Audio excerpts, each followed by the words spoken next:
చెట్ల చుట్టూ తిరుగుతున్నారు, పుట్ట చుట్టూ తిరుగుతున్నారు. ఎందుకంటే తల్లిదండ్రుల సంకల్పం వల్ల పిల్లలు కలగరమ్మా, ఆ పుట్టే జీవుడు సంకల్పం వల్ల కలుగుతారు. వాడికి మన కడుపును పుట్టాలనే సంకల్పం లేనప్పుడు మనం ఎంత ప్రయత్నం చేసినా కుదిరేది. ఈ కుటుంబ సంపదలు వృద్ధి చెందాలంటే జన్మపత్రిక చాలు. మొత్తం జీవితం అంతా ఏ గ్రహ సంపుటి ఎలా ఉందో ఉంది. ఎందుకుంటుంది అలాగా?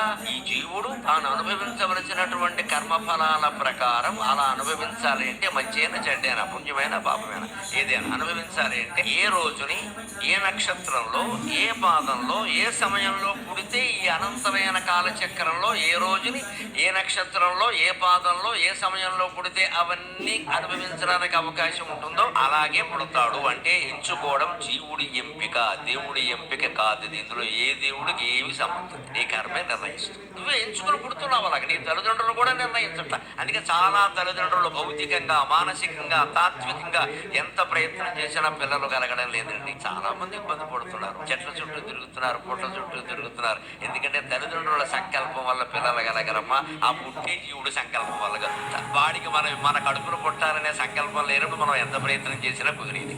ఈ కుటుంబ సంపదలు వృద్ధి చెందాలంటే జన్మపత్రిక చాలు. మొత్తం జీవితం అంతా ఏ గ్రహ సంపుటి ఎలా ఉందో